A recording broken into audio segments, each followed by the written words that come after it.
Hello students, welcome back to my YouTube channel ER Vipin Shukla maths classes में। आप exercise 5.2 arithmetic progression का fourth question कर रहे हैं। तो फोर्थ क्वेश्चन हमें हमारे पास एपी दी हुई है और एपी के साथ साथ हमको जो है लास्ट टर्म भी दिया हुआ है इसमें। तो हमारे पास एपी क्या दी हुई है आप देख सकते हैं। आपको स्क्रीन में क्वेश्चन आपको दिख रहा होगा पर मैं यहाँ पर लिख देता हूँ। देखिए अब आपके पास एपी क्या दी हुई है। एपी हमारे पास दी हुई है 3, 8, 13, 18 और हमारे पास लास्ट टर्म हमको बोली हुई है इज 78। मतलब लास्ट टर्म हमारे पास 78 दी हुई है। अब हमको ये बताना है कि which term of the AP is 78 है ना। जो हमारे पास ये एपी दी है वो उस एपी का 78 कौन सा टर्म है, मतलब कौन से नंबर का टर्म है। जैसे ये 1, 2, 3, 4 ये चौथे नंबर का टर्म है, तो ये कौन से टर्म का है, ये कौन से नंबर का टर्म है। तो इसके लिए हम क्या करेंगे, सबसे पहले हम क्या करेंगे, ए की वैल्यू हमारे पास कितनी है 3 है। हम डी की वैल्यू डिफरेंस कैसे निकालेंगे, a2 माइनस a1। तो a2 माइनस a1 मतलब 8 माइनस 3। तो 8 माइनस 3 हमारा कितना आ जाएगा, 5 आ जाएगा। बात खत्म। अब हमारे पास देखिए an मतलब लास्ट आखिरी वाली हमारे पास नंबर वो क्या है 78। अब हमको n की वैल्यू निकालनी है। तो हमारे पास फॉर्मूला कौन सा है, A N equal to A plus N minus 1 into D. तो ए एन हमारे पास क्या है 78 है और हमारे पास ए की वैल्यू क्या है 3 है, प्लस एन की वैल्यू हमको निकालनी है। ठीक है, डी की वैल्यू हमारे पास 5 है। तो हम क्या करेंगे 78 इक्वल टू 3 प्लस ये 5n माइनस 5 आ जाएगा हमारे पास। और ये देखिए ये दोनों, ये 3 है ये माइनस 5 है, तो ये कितना हो जाएगा -2 हो जाएगा। ठीक है, क्या हो जाएगा -2 हो जाएगा -2 आराम से हो जाएगा। तो इसको क्या करेंगे -2 को उधर भेजेंगे तो क्या हो जाएगा +2 का हो जाएगा। तो +2 हो जाएगा तो 78 प्लस 2 इक्वल टू ये 5n का 5n हमारा आएगा। फिर यहां क्या हो जाएगा 80 हो जाएगा इक्वल टू 5n ऐसे रहता रहेगा। ठीक है, अब देखिए 80 है 5 से कट जाएगा, क्या कटेगा देखो 5 बन जा 5। ठीक है, इसमें बचा 3 बचा 3 0 मतलब 30, 5 6 जा 30। तो हमारे पास n की वैल्यू कितनी निकल के आ गई 16 निकल के आ गई। इसका मतलब जो हमारे पास 78 वाला नंबर है वो कौन सा नंबर है 16 नंबर है। मतलब 16 नंबर जैसे ये 4th नंबर का है वैसे ये नंबर जो है 16 नंबर में हमारे पास निकल के आ जाता है। तो इस तरह से हमारा ये 4th क्वेश्चन कंप्लीट हुआ। अब हम बढ़ते हैं अपने 5th क्वेश्चन की तरफ। आपको जो ये 5th क्वेश्चन का फर्स्ट पार्ट दिख रहा है सेम है जो हमने 4th क्वेश्चन किया था, बिल्कुल सेम है। आपको नंबर ऑफ क्या निकालनी है, टर्म निकालनी है कि ये कौन से नंबर ऑफ टर्म में आ रहा है अपना। तो हमको सबसे पहले वही वाला हमारा सॉल्यूशन हमको करना है। मतलब हमको जो है a की वैल्यू मतलब हमारे पास फर्स्ट टर्म जो है हमारे पास निकालनी है वो 7 है। हमारे पास d की वैल्यू क्या है a2 माइनस a1 है। तो हमारे पास a2 क्या है 13 माइनस 7, ये हमारे पास कितनी आ जाएगी 6 आ जाएगी। तो हमारे पास d की वैल्यू कितनी निकल के आ गई 6 निकल के आ गई। अब d की वैल्यू 6 निकल के आ गई, an की वैल्यू हमारे पास 205 निकल के आ गया, ये हमारे पास दिया हुआ है। अब देखिए an equal to a plus n minus 1 into d, ये हम फॉर्मूला लगाएंगे। तो क्या करेंगे 205 इक्वल टू a की वैल्यू क्या है 7 प्लस ये n की वैल्यू हमको निकालनी है, d कितना है हमारे पास 6 है। तो सेम 205 ये 7 प्लस ये देखो यहां पर आ जाएगा 6n माइनस ये 6 हो जाएगा। ये देखो यहां से ये माइनस होगा तो 1 आ जाएगा और उधर भेजेंगे तो ये हमारे पास माइनस हो जाएगा। तो 204 उधर आ जाएगा, ये 6n यहां बना रहेगा। ठीक है, सबसे बड़ी चीज। अब देखिए 6 से इसको कट करेंगे तो 6 से कितनी बार जाएगा 3 बार जाएगा, 3 छंग 18। तो 6 से हमारे पास देखो 3 से जाएगा है ना, 3 से ये 6 3 जा कितना हो जाएगा 18 हो जाएगा। और यहां बचा कितना 2 बचा तो क्या हो जाएगा 6 चौके 24 मतलब 34। मतलब n की वैल्यू हमारे पास 34 आ गई, जो कि हमारे पास इसका जो है करेक्ट आंसर है कि हमारे पास ये 34 नंबर पे हमारे पास ये वैल्यू है। कितने नंबर पे है 34 नंबर पे हमारे पास वैल्यू ये निकल के आ रही है, जो कि हमारे पास ये आपके स्क्रीन में दी हुई है। तो अब हम इसका 5th क्वेश्चन का सेकंड पार्ट करते हैं। तो हम बढ़ते हैं अपने किस क्वेश्चन की तरफ, सेकंड पार्ट की तरफ, 5th क्वेश्चन के सेकंड पार्ट की तरफ। तो सेम बिल्कुल सेम जैसे a की वैल्यू हमारे पास कितनी है 18 है, ये देखो फर्स्ट टर्म। और d की वैल्यू हमारे पास कितनी है, हमारे पास देखो a2 माइनस a1 मतलब ये हमारे पास a2 है, ये माइनस हमारे पास a1 है।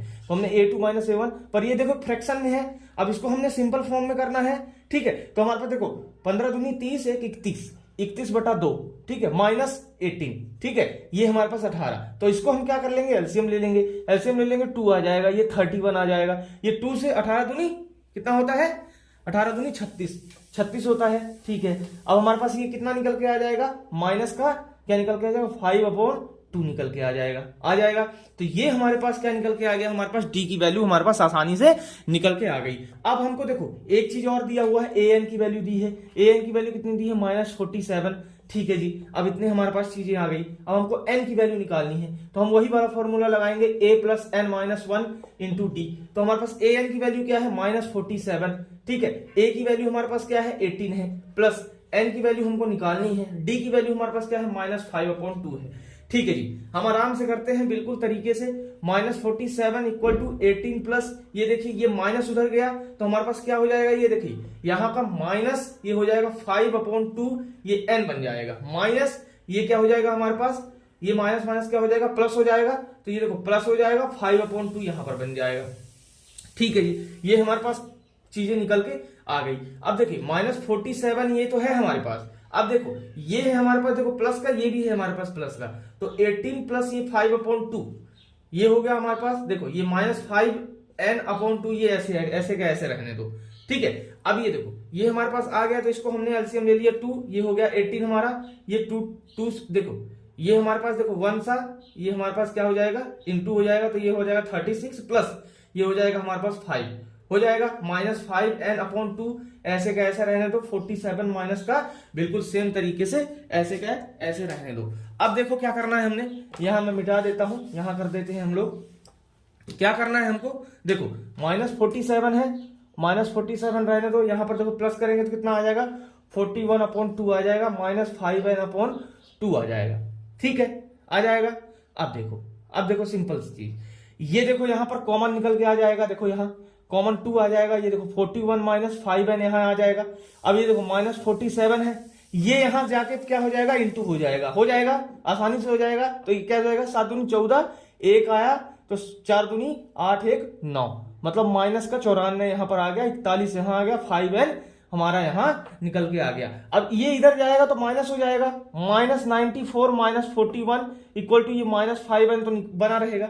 अब इसको प्लस करेंगे तो ये 5 आ जाएगा, 9 4 13 हो जाएगा, तो माइनस का ये हमारे पास निकल के आ जाएगा, तो माइनस से माइनस कैंसिल हो गया, 5 से हम यहाँ 5 से करेंगे कैंसिल, 5 2 जा 10, 3 35 यहाँ बचा, 5 7 35, मतलब 5 7 जा 35, तो हमारे पास ये 27n की वैल्यू निकल के आसानी से आ जाएगी। बिल्कुल तरीके से करना है ना। यहां पर हमने क्या किया, यहां पर हमने एलसीएम लिया इसके तरीके से, हमने इसको ज्यादा झंझट में नहीं डाला, हमने आसानी से जो है इसका एलसीएम लेके, और यहां पर हमने यहां भी एलसीएम ले लिया, अब यहां पर माइनस करके हमने ये n की वैल्यू हमने आसानी से निकाल दी, जो कि हमारे पास इस प्रकार है।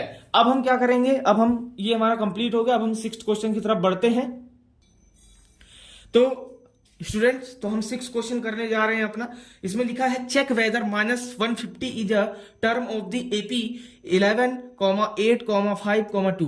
तो ये बोल रहा है कि जो ये लास्ट हमारे पास 150 जो हमारे पास टर्म है, वो इस एपी में आती है कि नहीं आती है, ये हमको चेक करना है। जो हमको एपी दी हुई है, एपी हमको कौन सी दी गई है, देखो एपी हमको दिया है, एपी हमको दी गई है 11, 8, 5, 2, ठीक है। अब इसने बोला हुआ है कि जो ये -150 है, ये हमारा an की वैल्यू मतलब इस एपी में जो है तो आती है कि नहीं आती है, हमको ये चेक करना है। तो हम n की वैल्यू में पता लगा सकते हैं, n की वैल्यू निकालेंगे तो हमको पता लग जाएगी कि ये आती है कि नहीं आती है। यदि हमारा n की वैल्यू बिल्कुल तरीके से हमारे पास आ जाएगी, तो n की वैल्यू हमारे पास आ जाएगी, तो हमको पता चल जाएगा कि हमारे पास जो है ये आता है कि नहीं आता है ना। हमारी यदि फ्रैक्शन में ना आकर वैल्यू, जैसे हमारे पास बटे में 2/3 में ना आकर के सिंपली फॉर्म में आई, तो इसका मतलब ये आता है। नहीं आई सिंपली फॉर्म में, ऐसे फ्रैक्शन की फॉर्म में आई या बटे के फॉर्म में आई, तो इसका मतलब ये हमारे पास एपी नहीं आती। आपको इस तरह से पहचानना है, ठीक है। तो आपको सबसे पहले क्या करना है, देखो हमारे पास a की वैल्यू क्या है, हमारे पास 11 है, d की वैल्यू हमारे पास वही a2 - a1, ठीक है। डिफरेंस हमको निकालना है 8 - 11, तो 8 - 11 कितना हुआ, -3, ठीक है। तो d की वैल्यू हमारे पास -3, a की वैल्यू 11 और an की वैल्यू माइनस 150। तो an equal to a plus n minus 1 into D. तो ये हमारे पास क्या है माइनस 150 और ये हमारे पास a कितना है 11 है, प्लस ये n की वैल्यू हमको निकालनी है, ये d कितना है हमारे पास माइनस 3। ठीक है, माइनस 3 निकल के आ गया। अब देखिए 150 तो यहाँ है ही माइनस का, और यहां पर क्या हो जाएगा, देखो यहां पर हो जाएगा हमारा 11 प्लस माइनस का, देखो यहां पर माइनस हम कर देंगे पहले से, माइनस 3n, यहां हो जाएगा प्लस का 3 हो जाएगा। देखो प्लस का तो इन दोनों को प्लस कर देंगे तो कितना हो जाएगा 14 हो जाएगा, प्लस का 14 हो जाएगा। यहां पर देखिए माइनस 150, ये हो जाएगा प्लस का 14 माइनस 3n। ठीक है, ये 14 को जब इधर भेजेंगे तो माइनस 150 माइनस क्या हो जाएगा 14 इक्वल टू माइनस 3n, तो रहा ही आएगा। फिर इसको प्लस करेंगे हम, तो देखिए यहां पर प्लस करेंगे तो ये 4 आ जाएगा, ये 6 आ जाएगा, ये 164 आ जाएगा, तो माइनस का रहेगा माइनस 3n है। ये देखो माइनस से ये माइनस कैंसिल हो जाएगा, ये 3 है जो इसके नीचे आ जाएगा 164/3 है ना। तो ये देखो कट रहा है क्या, नहीं कट रहा है। देखो कैसे नहीं कट रहा है, देखो 3 6 जा 3 6 18 3 5 15। ठीक है, 3 5 15 किया। ठीक है, तो यहां पर 1 बचा, 14 आया, तो 14 क्या 3 से डिविजिबल है, नहीं है डिविजिबल। तो इसका मतलब जो है ये फ्रैक्शन के फॉर्म में आया, तो फ्रैक्शन फॉर्म में आया, तो इसका मतलब जो ये वाली हमारी वैल्यू है 1-150 इस एपी में आती ही नहीं है। तो ये क्या है, it is not a part of AP. ठीक है, not a series of AP. ठीक है, ये not a number of AP. तो इस तरह से जो है हमारे पास ये 6th क्वेश्चन हम कंप्लीट हुआ। अब हम जो है अगली वीडियो में आपको 7 क्वेश्चन से स्टार्ट करेंगे। आपको यदि ये चैनल अच्छा लगता हो तो आप सब्सक्राइब करिए, अपने दोस्तों को बताइए। नमस्कार।